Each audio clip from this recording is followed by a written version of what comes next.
Well, we have another very special guest today. Today we are joined by the Secretary of Veterans Affairs, my former boss, Dennis McDonough, who is working tirelessly to build and restore trust in the VA.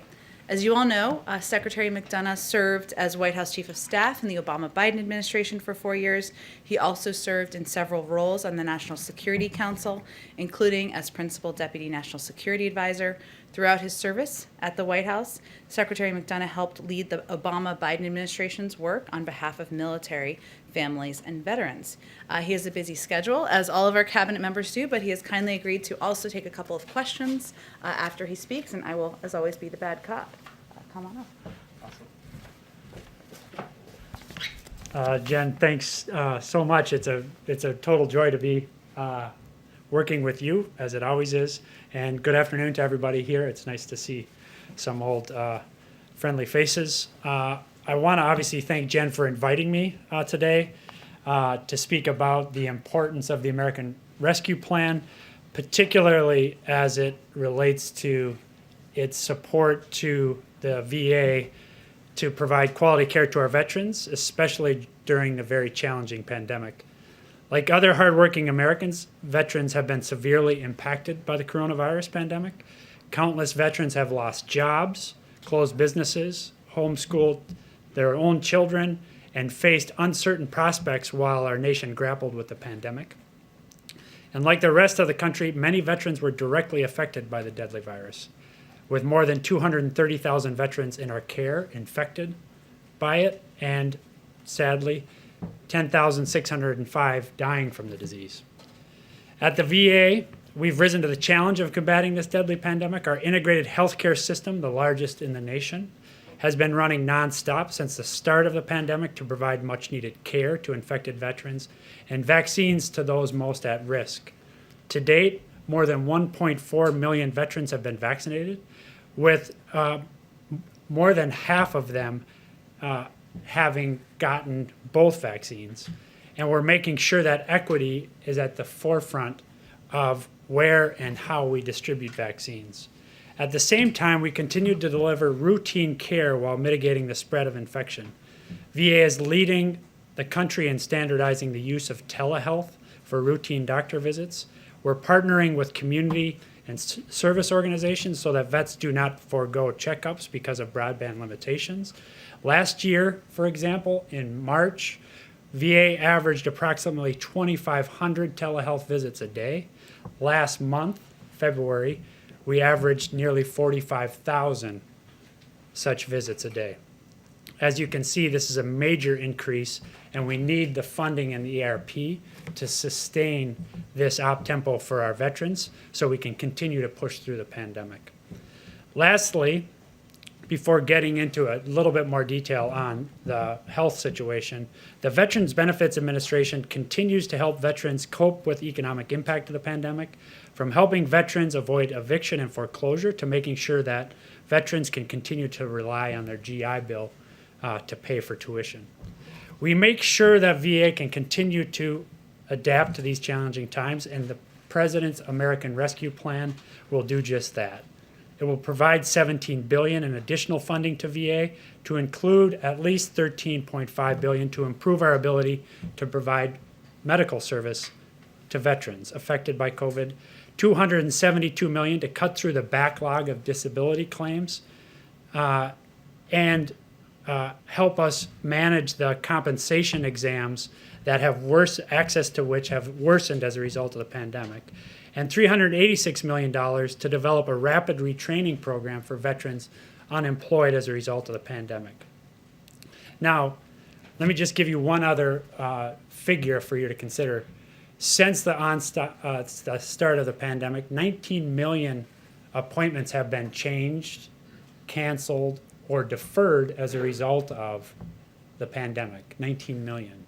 What we believe is, obviously, we've been able to compensate for those through the telehealth platforms, but not for all of them. And as a result of deferred care, which we're actually seeing across the healthcare system, not just in VA, we're going to see increased cost. And the ARP is critical to our ability to make sure that we can keep up with those demands of the increased cost. So our department remains fully committed, obviously, to fulfilling the sacred obligation that President Biden has made clear we have to those who serve in uniform. The rescue plan helps us deliver on that promise, especially in this unanticipated and significant time of crisis.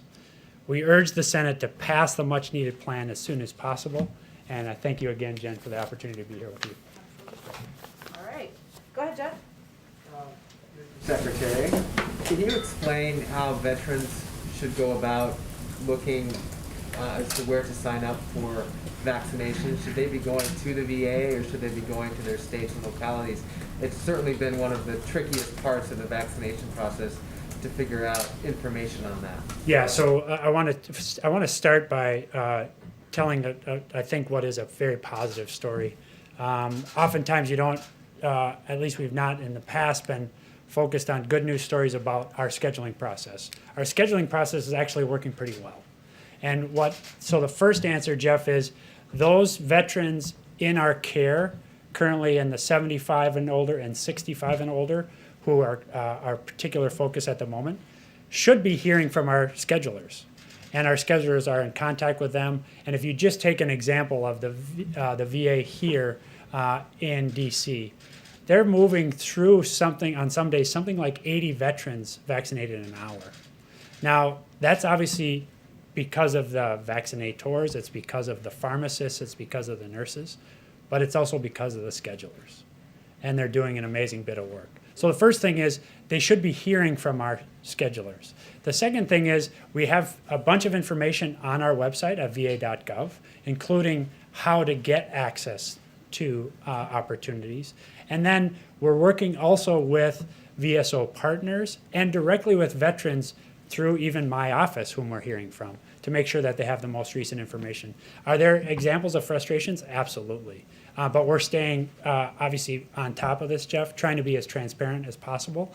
And in the first instance, reaching veterans directly to schedule them.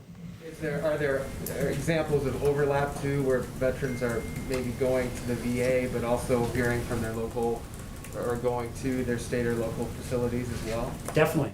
And many of our veterans are obviously, this is the beauty of the integrated system, which is we provide care across the range of services. And so many of our, the over 6 million vets who are with us, rely on us for care across the board, are very sophisticated consumers of care.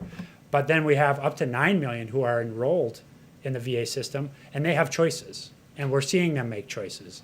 But again, we are trying to be as affirmative and on the front foot as we can be so that we're providing that kind of information. I guess what I'm getting at, and sorry to ask one more, is isn't there some inefficiency there that would be a problem? Like if veterans just knew we can get our shots from the VA, that will clear space at these other facilities for other people, and it would ideally give them priority at the VA. Yeah, and I guess my answer isn't that there's not overlap and that there's not competition. There obviously is.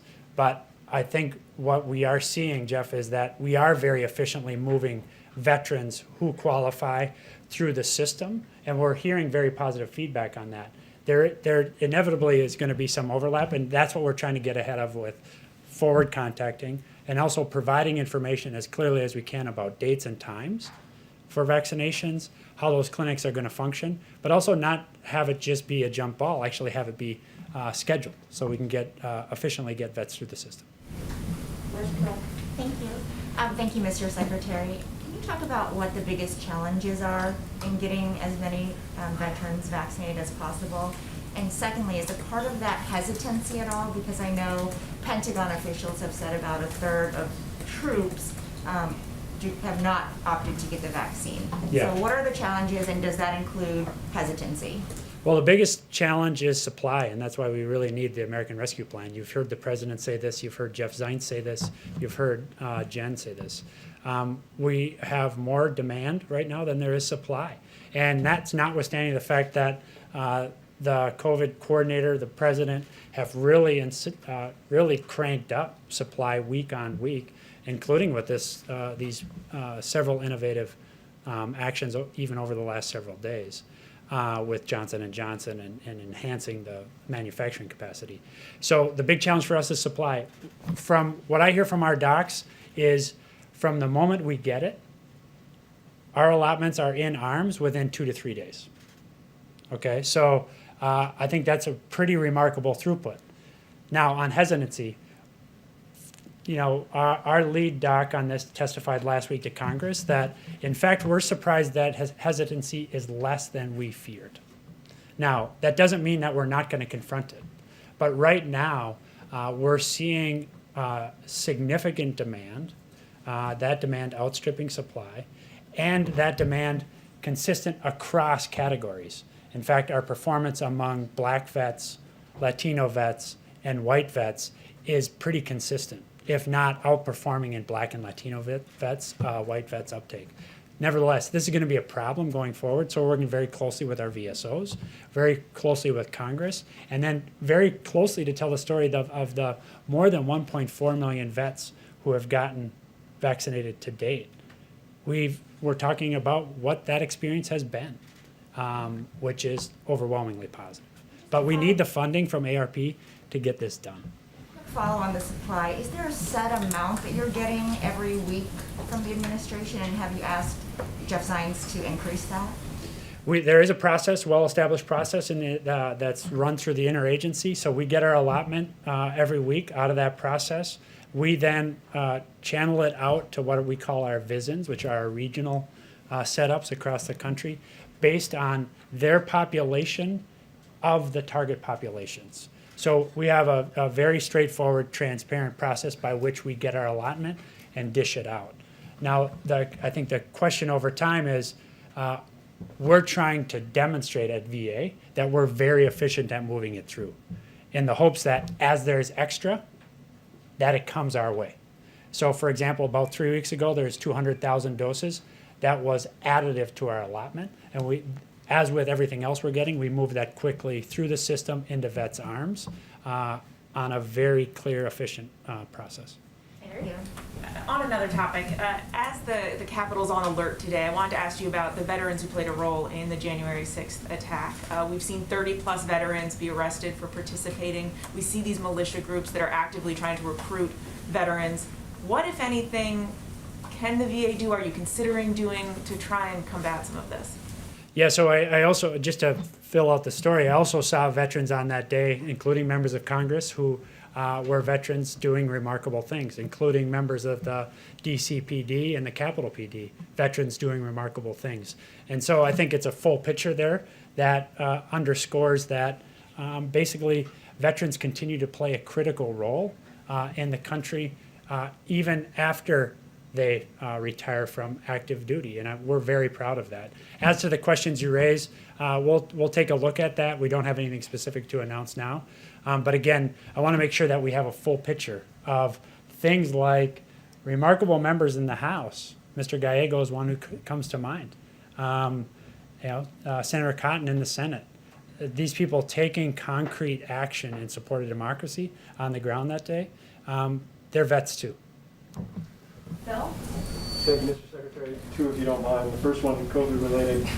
You talked about missed appointments and kind of what COVID has taken away. When it comes to suicide, what is the VA doing right now tangibly to reach out to veterans proactively, not just messaging campaigns, though I know those are important, but to proactively reach out to veterans to ensure that needs in that general area are being met? Yeah, it's a major priority for obvious reasons, and it's heartbreaking. Any individual suicide is absolutely heartbreaking, and we're very focused on reducing these. The most important set of lessons I think we have to draw from is the availability of telehealth platform. Demand for mental health services is up. I think that's a good sign because it speaks to the fact that stigma is being reduced. However, there's still too much. And that is part of, that's the first half of the answer to your question, which is we're not just passive waiting for vets to come to us. We're also then working with our providers and with local communities to ensure that we have a good sense of at-risk vets and that we're establishing contact and ways to be in contact with them affirmatively. Lastly, Congress has given us additional authorities on this, and we're going to use them. The Hannon Act was just enacted. In fact, I was just speaking with Senator Bozeman from Arkansas about this earlier this week. He and Senator Tester spent a lot of time on this question, giving us new authority to make grants in local communities using local providers who know their communities best to ensure that we're providing assistance to those vets, at-risk vets, and making sure that we're doing things like reducing the stigma. So that's what we're doing, Phil. And then just real quick from a policy question, I know this came up during your confirmation hearing, but do you have a plan right now to either reverse or significantly revise the community access standards through the VA Mission Act? I don't have a specific plan on that. I'm very in active discussion with people like Senator Moran, Senator Tester, Senator Sanders about what we're seeing. We're also beginning to get data about last fiscal year, what happened in the community. This is the data we're getting now is pre-COVID, so basically first quarter and a half of FY20. And what we're seeing there is a pretty significant uptake in the community. And so we got to, be a good partner with that, ensure that we're paying those bills on time to local providers. We're keeping vibrant networks so our people have places that they can find care. But we also have to be really careful that we're also maintaining investment in the integrated system of the VA itself. We have to recapitalize that and make sure that these institutions, many of them over 50 years old, are brought up to speed. The ARP will be important to that too. Things like new HVAC, new air control systems, zero pressure rooms, so we're not moving that virus through the hospital. Those are all things that are going to be enabled by the ARP, and that's why we really need the Senate to get this done. All right, let's do the last question. Then we'll have to have him come back. Go ahead. Thank you, Mr. Secretary. At the top of your remarks, you mentioned the importance of keeping veterans in their homes. The moratorium on forbearance and foreclosures, of course, was extended through June. Yes. Do you think it should be extended further? Well, we'll take a look at that, and we're taking a look at a lot of those things. Incidentally and importantly, in the ARP is additional funding for homelessness programming. We know that this continues to bedevil us as a country. It's an outrage any night that any vet is homeless. We're, over the last 10 years, down 50% on those numbers, but they're creeping back up as a result of the pandemic. And 50%, while progress, is nowhere near where we need to be. So we need that funding in the ARP. Thank you so much, Secretary McDonough. Thank You'll you. have to come back. Yeah, thank you very much. It's great to see everybody. Thank you. All right, a couple of other things at the top. As you all saw, many of you reported on this morning, the numbers from the Labor Department out show the 50th week in a row with new unemployment claims claims exceeded their pre-pandemic high. Hundreds of thousands of Americans are continuing to struggle in this economy. We can't get numb to what this represents. These are moms and dads, friends and neighbors who will now have to worry about how they'll support families, put food on the table, and make ends meet in the midst of a pandemic. This also underscores the need for Congress to move quickly to pass the American Rescue Plan to get $1,400 checks to the American people. You may have also seen today, if you're covering economic issues, I should say, that the Treasury Department announced a new program called the Emergency Capital Investment Program. Through this program, Treasury will make a $9 billion investment in community financial institutions that have a track record in investing in financially underserved communities, which have been particularly hurt by the pandemic. This support will bolster these institutions so they can continue to play important roles in fostering financial inclusion for communities that have been shut out for far too long. This program is one component of Treasury's efforts to combat economic inequality. This one announced today is one of 3 Treasury programs totaling about $12 billion. As you also know, in an hour or so, the President, the Vice President, and the Secretary of Transportation will meet with bipartisan members of the House Transportation and Infrastructure Committee. This meeting is meant to build on the conversation the President had with a bipartisan group of senators on February 11th. Investing in our nation's infrastructure is a top priority for the president, something he's talked about as a part of his Build Back Better agenda, also back to when he was vice president, serving in the last Democratic administration. He believes we have to rebuild our crumbling roads and bridges, improve our communities, and create good union jobs for Americans. Chris also tells me he'll get Secretary Buttigieg here to talk to all of you, so we're relying on him for that. One last piece, I can't remember who it was, but somebody in here asked about Mississippi and the water situation on the ground in Mississippi. So as I mentioned we followed up with our FEMA team. We're, of course, continuing to closely monitor the situation in Jackson, Mississippi. We're not currently tracking any requests for federal assistance through FEMA from the governor, which is how, of course, that process works as it relates to Jackson. The Mississippi State National Guard has numerous water distribution sites in place, and the federal government, including the EPA, remains in close touch with the governor and mayor to offer support. Alex, why don't you kick us off? Sure, thanks, Jen. Two questions. Let's start with international.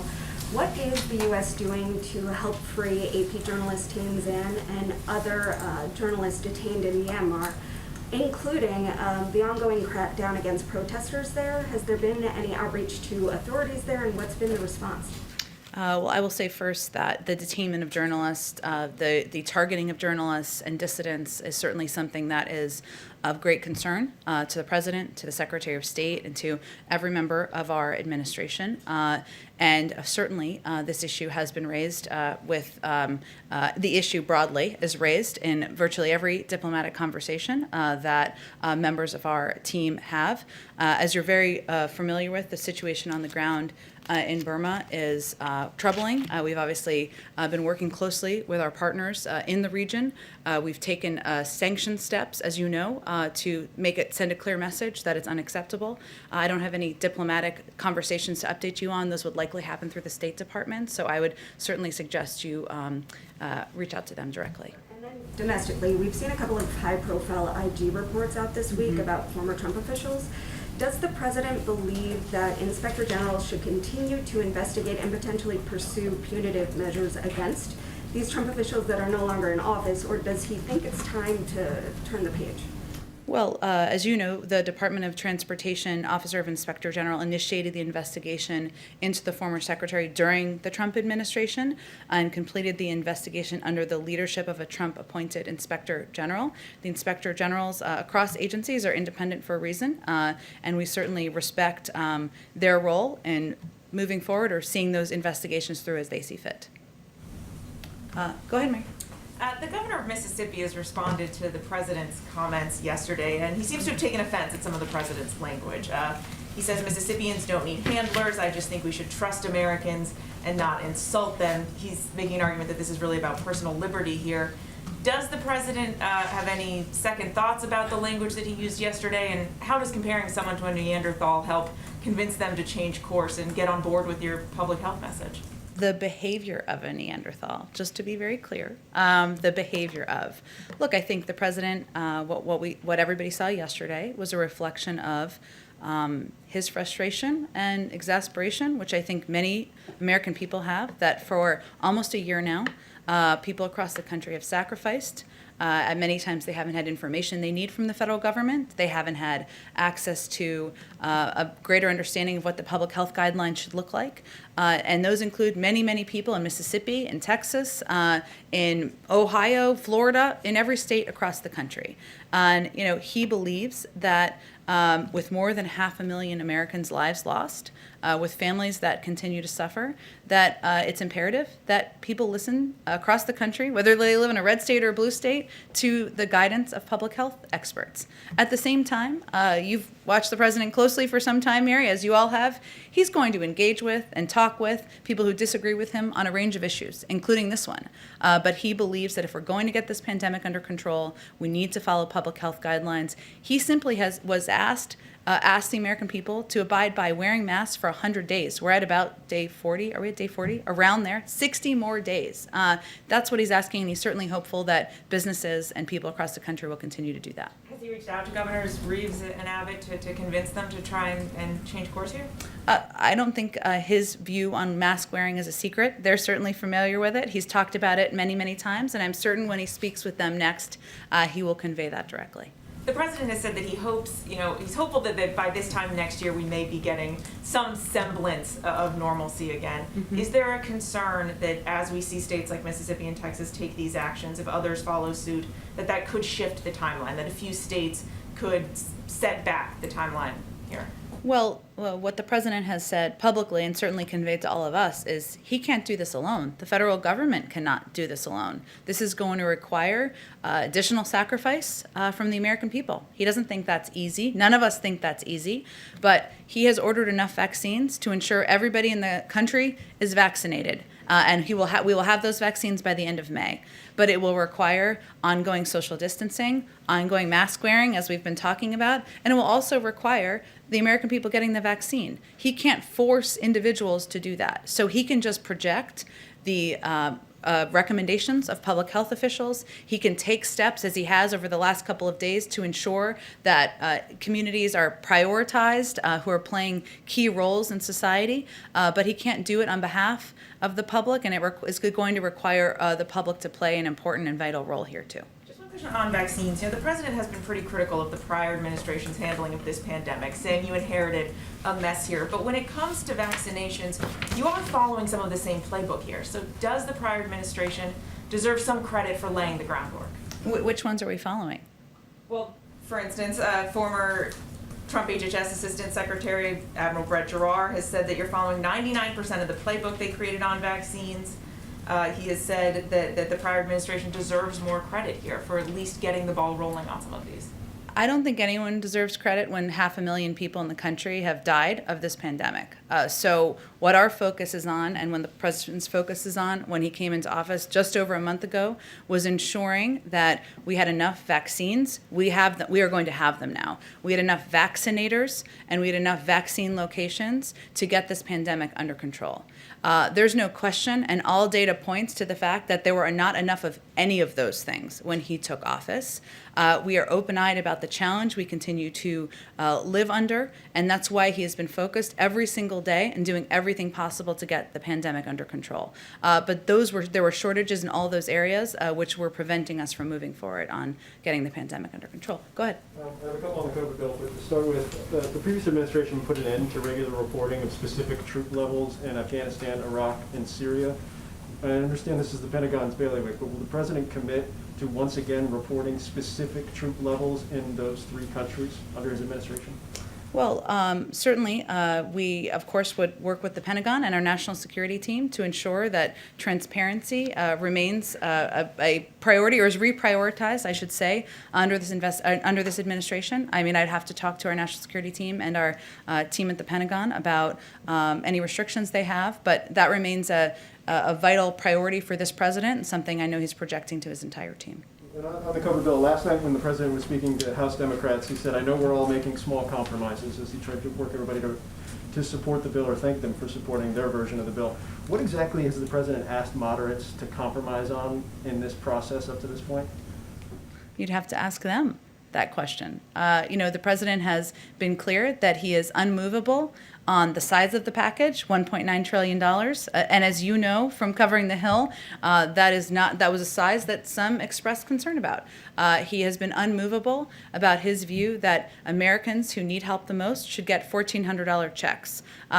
There were some who spoke openly about their concern about that. And he has been very clear that state and local governments need assistance now to keep cops on the beat, to keep teachers, to keep firefighters employed, and to keep state and local governments functioning. I'm sure there may be other issues that they have concerns about. I'll let them speak to that. But he has been insistent that the scope of the challenge requires this size of a package, and in order to address these twin crises that we're facing, it needs to have these key components included. And then last one, again from the president last night to House Democrats. He made the point to them that this will make everything more possible to get done. I think I'm quoting properly there. Passing this now. Is that the kind of theory of the case here? You get this done at this scale, and all of a sudden some of the difficulties you may have in the U.S. Senate become less so because people see that you were able to produce. I just want to make sure that I understand kind of his thought process going forward. I'm not sure what the context of that comment was. Can you tell me more of the context of it? Yeah, I don't have the full thing in front of me. Sorry about that. I was just struck because he said, if I will paraphrase, Mhm. promise I'm being accurate when I paraphrase this, that the idea being that if they get this done, there will be more trust in government, and if there's more trust in government, therefore, people will be willing to get behind maybe the priorities that House Democrats have going forward, whether that's on infrastructure, whether that's on climate, any of those things. He didn't list those off. And so I guess that's my question is, does the administration look at the American Rescue Plan and say, this is our springboard to doing even more broad-based, more bold, in the words of the administration, legislative proposals in the future?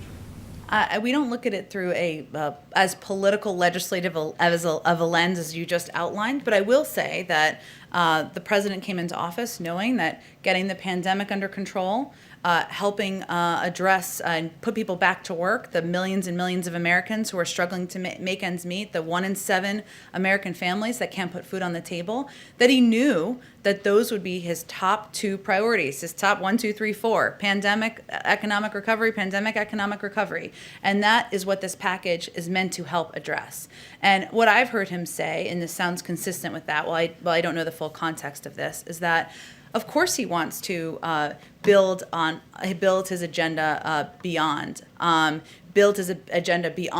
getting the pandemic under control, beyond addressing and stemming the tide of an economic crisis, because he believes that investing in infrastructure is imperative and long overdue. He believes that modernizing our immigration system is long overdue and is good for the American people, good for our economy.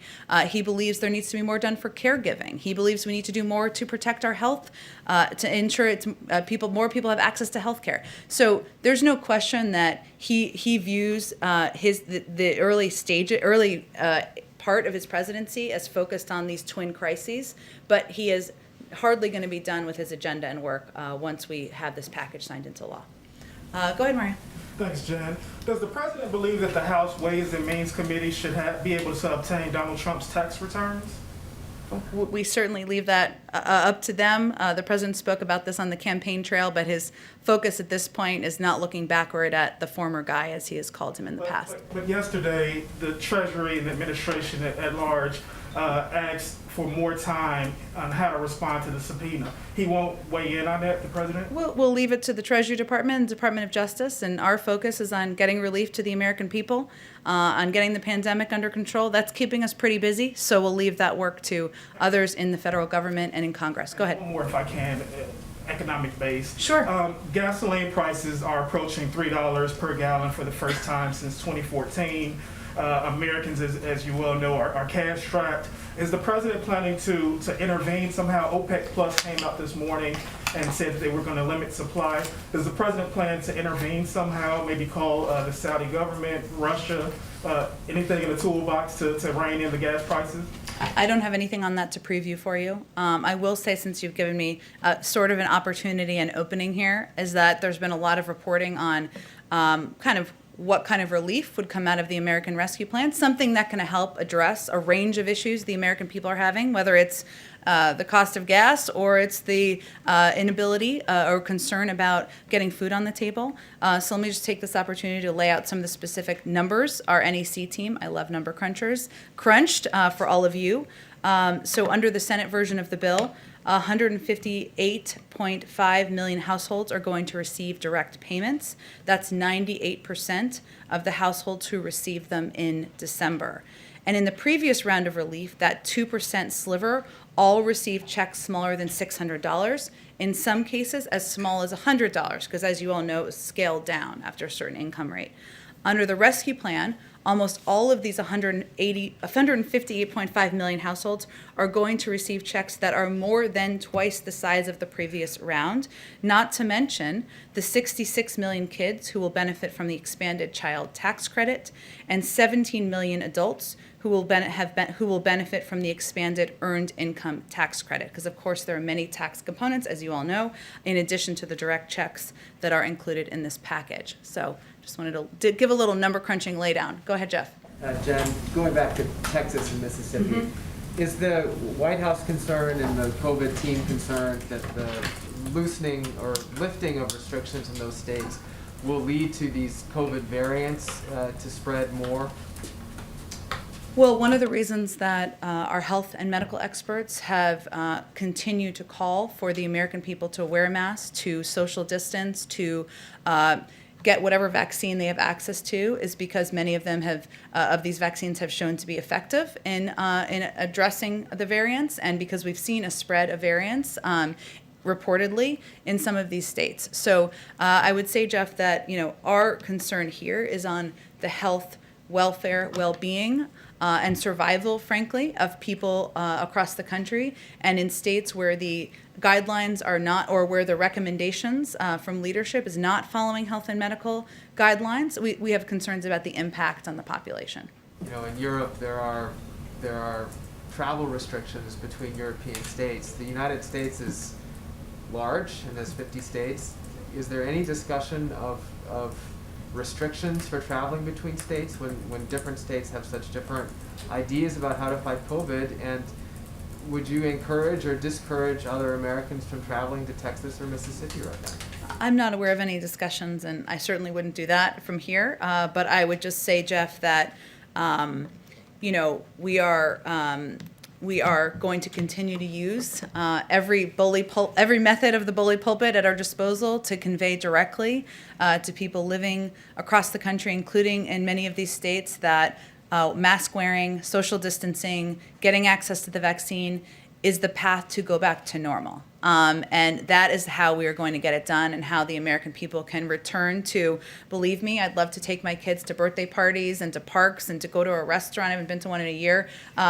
We all want that. This is the pathway to do that. And that's what we'll continue to convey. Go ahead. One more quick Oh, one go on ahead. another topic. I'm sorry. The Capitol is on high alert today because of the potential of an attack related to a conspiracy theory about this date.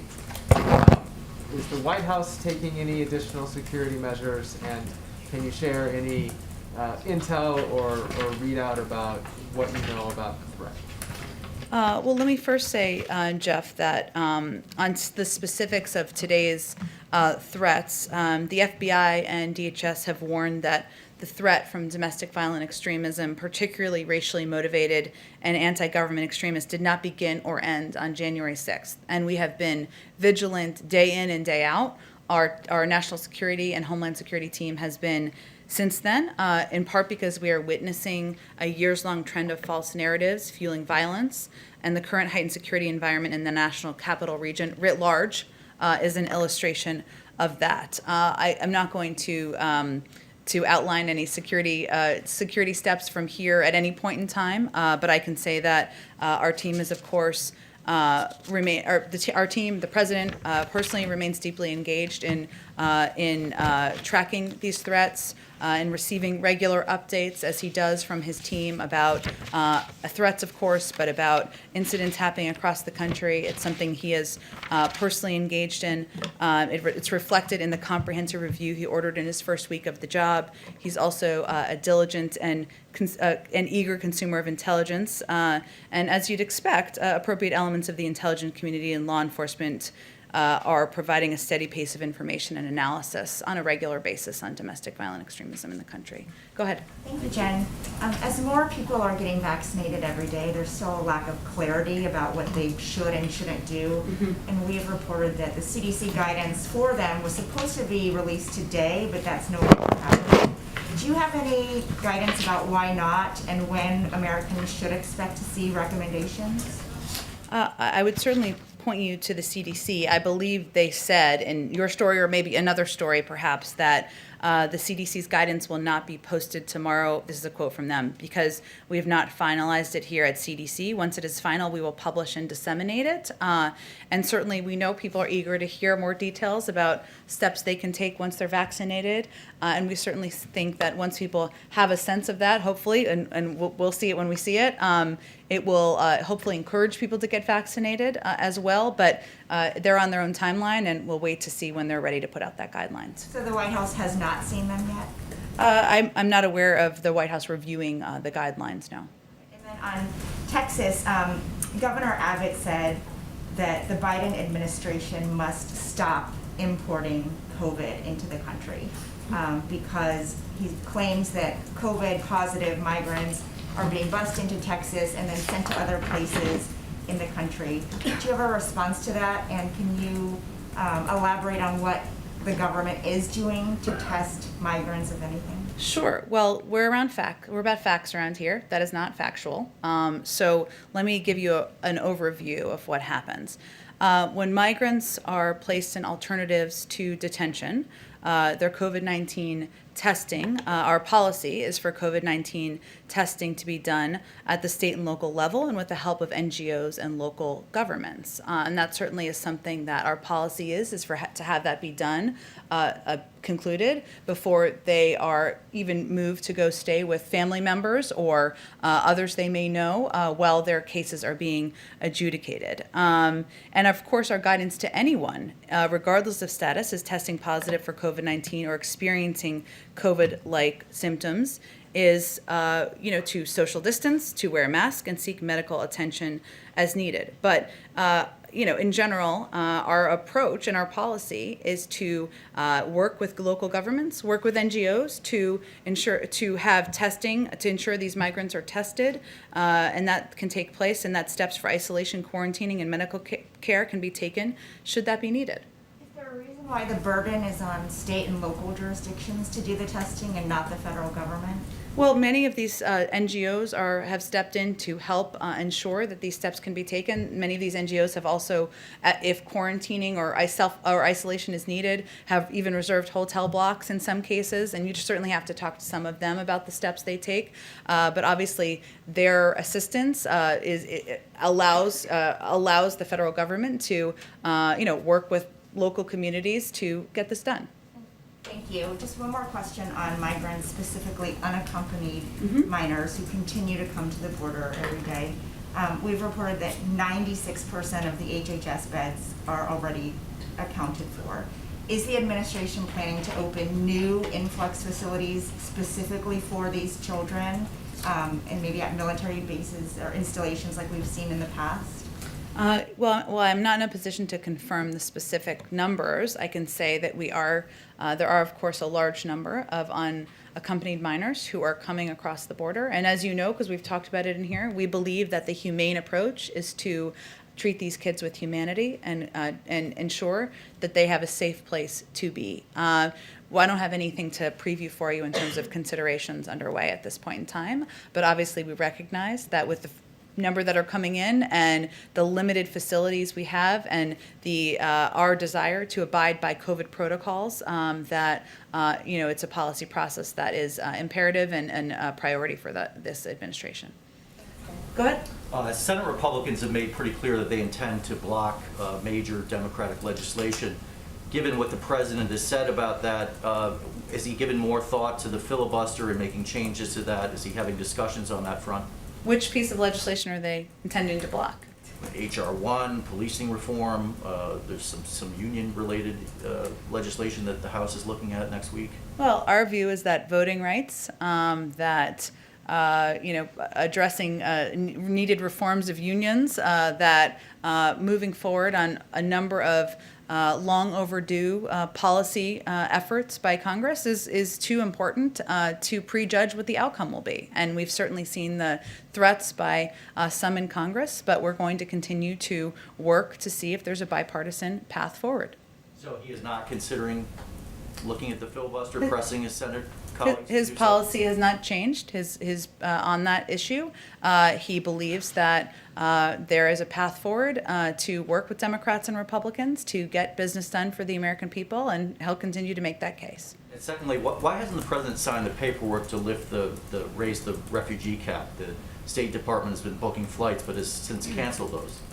Well, I would refer you to the State Department. I know that they have to have systems in place in order to implement policies like that, but will have more details on where things stand. And just lastly, on HR 1, it includes some restrictions on so-called dark money, secret money. The president, his allies have just formed an outside group. Will he instruct them to make those donors to that group public rather than keeping them secret. Well, I'm not sure he's in the position to instruct them. That's not the relationship we have, but he certainly can, I would refer you to them on what their policy is going to be for making donors public. He can make his position known though, right? And he's spoken to this issue in the past, but I don't have anything to, I would point you the outside group to for any further comment on that. Go ahead, Ashley. Thanks, Jen. A few questions. There were a few late changes in the COVID relief bill that could help several states, including Alaska, by increasing funding for lower population states, as well as adding money for tourism and seafood processors. Did President Biden sign off on these changes personally, and was this aimed at all at getting Senator Murkowski to support the bill? I would say the majority of negotiations at this point are between senators themselves in Congress, and that's where the discussions are. Of course, the president is engaged with members, as you know, who are here sometimes in the Oval Office, who he talks to on the phone. But I'm not going to outline any more particulars for you, other than the majority of negotiation is between senators in Congress. And on schools, we know the administration's goal for the first 100 days.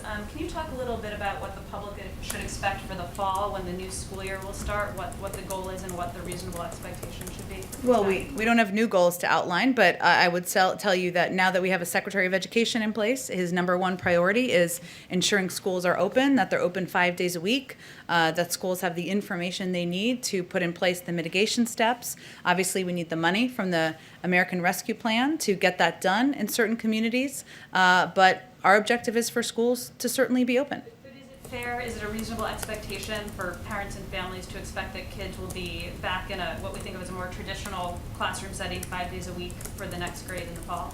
Well, that certainly is our hope and our objective, but the Secretary of Education is going to be leading this effort. He's going to have a summit he's announced. He's going to be working closely to help school districts work with them to implement these guidelines that have been put out by the CDC, and so I expect he'll have more to say on it. And lastly, how quickly does President Biden plan to move to name a replacement for Neera Tanden? I don't expect to have an announcement this week. Beyond that, I don't have anything to preview for you. I would say our focus right now is on getting the nearly half a dozen cabinet nominees, including our nominee to be the Attorney General of the United States, through Congress, because those are essential roles we need to have in place leading these departments. As you know, he's nominated an incredibly qualified and well-respected woman, Shalanda Young, to be the deputy at OMB, and we're certainly hopeful Congress will move forward on that, and then she would be in a place to be the acting head while we go through the process of nominating a replacement for Neera. Go ahead. On the border, is the White House or the administration planning to ask FEMA to assist with the influx of children coming across the border? And if so, does that mean that you consider it an actual, genuine emergency? Well, I would say that that's probably a question for the Department of Homeland Security, who obviously oversees that, and the Department of Health and Human Services, who oversees the facilities and the shelters where these kids are. Certainly, one of our concerns is that there is, as we were talking about earlier, an influx of kids at a rate and a pace that is going to require us to, make considerations about where we're going to safely house them, and that is something that is under discussion in the administration, but I don't have any. I would just send you to them, who oversee the Department of Homeland Security, oversees the process. And in the current stimulus proposal, the child tax credit is expanded temporarily from $2,000 to $3,000. Would the president's support making that expansion permanent, or any of the other temporary expansions in the bill permanent? Well, the president is interested in exploring options for making the child tax credit permanent as part of the Build Back Better agenda. He's been heartened to see bipartisan support for ideas like this, including from Republicans like Senator Romney. But we'll have more to say about all of that once we get the rescue plan passed. And just one more. The president has traveled back to Wilmington a couple of times since taking office. The CDC does still urge people not to travel for personal reasons. Obviously, presidential travel is very different than commercial travel, but should the president be doing more to set an example about personal travel during the pandemic? Well, the president lives in Wilmington. It's his home. That's where he's lived for many, many years. And as you know, as any president of the United States does, he takes a private airplane called Air Force One to travel there. That is, of course, a unique from most Americans, but I think most Americans would also see that as a unique circumstance. Go ahead. Thank you, Jen. So a group of 9/11 families sent a letter to President Biden this week, and they're asking that that he declassify FBI documents that talk about the Saudi link to the September 11th terror attacks. Would this be something that President Biden would consider? I would send you the Department of Justice. And then another question. 4 years ago this week, President Trump announced that he was going to donate the first quarter of his salary basically back to the government. Wondering, obviously realize they have very different financial circumstances, but We don't know. We haven't seen his tax returns. That is true. I'm not sure. But will the president consider donating a portion of his salary either back to the government or to a charity of his choice? I'm happy to talk to him about that and get back to you directly, or others who are interested. Go ahead in the back. Hi, Suzanne Lynch from the Irish Times. Just a bit of change in tack. Given we're in March and less than 2 weeks away from St. Patrick's Day, I was wondering, what are the White House plans to mark St. Patrick's Day? We do know that the President Biden, is very proud of his Irish heritage, and just wanted to know, do you have any update on the plans for that? I don't have an update on specific plans, but the president has a special place in his heart for the Irish, as do I, and I expect certainly we'll have more details to share in the coming soon, given as you said it's 2 weeks away. Of course, any recognition of St. Patrick's Day would look different but from past years, but we will certainly mark the day and we'll have more to say on it as we get closer. And just a second question on trade. This morning, the Biden administration suspended tariffs on UK exports as part of the Boeing Airbus ongoing dispute. But also on the on this area today, there are continuing tensions around Brexit in Northern Ireland, and the UK has been accused of reneging on international law for the second time over a delay in imposing checks between Northern Ireland and Great Britain. Just those two aspects, in terms of a UK-US trade deal, where do things stand now at the administration? Is a UK-US trade deal a priority for this administration? Or are they concerned? President Biden has said before that, and I quote, any trade deal between the US and UK must be contingent upon respect for the Good Friday Agreement in Northern Ireland. So that certainly remains the case. I will say, 'cause since you brought up, and everybody may not be following the suspension of tariffs news this morning, in a joint statement, the United States and the United Kingdom announced a 4-month suspension of tariffs related to the ongoing large civilian aircraft dispute, and the 4-month tariff suspension was agreed to ease the burden on industry and take a bold joint step towards resolving the longest-running dispute, one of the longest-running disputes at the World Trade Organization. And certainly President Biden has been unequivocal, I should say, in his support for the Good Friday Agreement. This agreement has been the bedrock of peace, stability, and prosperity for all the people of Northern Ireland. We are also welcome cooperation between our British and Irish partners on the Northern Irish Protocol and the recent strong statements on these governments' full commitment to the Good Friday Agreement. Finally, one on the Boeing dispute. The fact that the UK has moved to suspend these tariffs on UK exports, is this a sign that the US is prepared to reach some kind of negotiation settlement with the EU on the tariffs on this very long-running disagreement over Boeing and Airbus? I don't have anything to preview for you on that. This is just, of course, an announcement made this morning. It was meant to de-escalate the issue and create space for a negotiated settlement to the Airbus and Boeing disputes. But in terms of additional steps, I don't have anything to preview for you. Go ahead. Thank you, Jen. You mentioned earlier on masks. You referenced the president's frustration and exasperation with people who are not following the science. It would appear that notwithstanding, there are still millions of Americans out there who are not following the science, so certainly in places like Texas, Mississippi, South Carolina, and other places. So I'm wondering, why doesn't the president consider ratcheting up his rhetoric beyond Neanderthal and personalizing his concern? Why doesn't he think about saying, folks, here's the deal. If you don't wear your mask, people are going to die because of you. That would certainly get people's attention. Well noted. I will say the president has been clear that if people wear masks for 100 days, 60,000 lives could be saved. And he has been clear. He did a whole PSA during the Super Bowl about it, about the benefit and impact of mask wearing.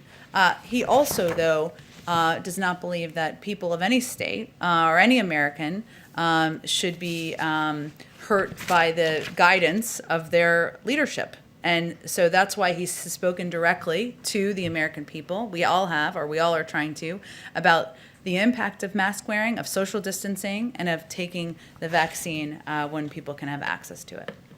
Go ahead in the back. To the EU and China, what does the president expect from the Europeans in terms of confronting China, which he calls a strategic competitor? And how does the president see the EU-China investment deal which they struck shortly before he took office? Well, I will say first that in the president's engagements with leaders in the European Union, which were many of his first and early discussions, the relationship with China and working together in partnership and in lockstep was certainly central to all of those discussions. In terms of the specific trade agreement or negotiations, I guess I should say, that was announced shortly before he took office, I believe we spoke to that at the time. I don't think I have anything new to preview or convey to you about that. Thank you, Jen. Oh, sorry, I didn't get to one person. Sorry, Alex, go ahead. I appreciate it. Two questions. First of all, wanted to ask about something we're hearing from a lot of Republican senators on some of the nominees at EPA and Energy is the idea that they oppose them not necessarily because of the nominees themselves, but because they believe they'll be taking orders from White House advisors Gina McCarthy, John Kerry. Just wondering if you could respond to that and talk about how the White House envisions their role in relation to the actual Senate-confirmed heads of those agencies. It really depends on the agency. As you well know, some are independent, some are not independent. Obviously, anyone who's a nominee to lead a cabinet agency that is not independent is there in part to deliver on the agenda and the policies of the President of the United States. And they certainly know that when they walk into the jobs. But he also welcomes debate and welcomes proposals and welcomes ideas on how to address the various crises we're facing, including the climate crisis. So it really depends on who you're speaking to or who you're speaking about. I think the president feels confident that his nominees across the board are qualified, they're experienced, they're prepared to do the job, and he's eager to have his team in place and hopeful that the Senate moves forward to confirm the remainder of his nominees. And then if I could also, any White House reaction to Microsoft and this hack that they're talking about, is the president taking any steps, being kept up to date, being briefed on this? I'd have to talk to our cyber team about that and see if there have been any updates or briefings on our end. Go ahead, Ashley. Following up on Shalonda Young, you said that the hope is that she'll be the acting director. She has a ton of support on Capitol Hill from the CDC, from House Democratic leadership. Why has the administration not just gone ahead and nominated her to be the official director? Well, the president thinks so highly of her. He nominated her to be the deputy director of OMB, which is a very senior and significant job and role in the administration. All I was conveying is how the process works. If when the deputy is confirmed, knock on wood, they will then become the acting director. Hence, there is a need and an imperative to move forward on that quickly. I will reserve his space for him making his own decision about who is going to lead the budget department. We certainly know there's lots of support on Capitol Hill, and again, he thinks so highly of her, he nominated her to serve in a senior role. Thinks so highly of her. I guess, why is the obvious next step not just to appoint her to that top position? Well, Ashley, there's a range of individuals in the country who are qualified for the job, so we'll leave him the space and time to make a decision about who he'd like to nominate as a replacement for Neera Tanden. Okay, last one, actually, I'm sorry, we've gone over now. Go ahead. Jen, just a quick follow-up. Did the president directly speak to Alabama Governor Kay Ivey, who's actually said that she's going to extend her? She did, and I meant to raise that. I'm not aware of a direct conversation between them today. Obviously, the president's view and his support for the mask mandate and encouraging people to wear masks, given the advice of his health and medical experts, is well known. It's something he's raised on calls with governors. Our health and COVID team has raised on calls with governors, but I'm not aware of a direct call between them today. Do you know if he's talked to any other Republicans who might be flirting with this idea of opening prematurely? I don't have any other calls to read out for you at this point in time. Thanks so much, everyone.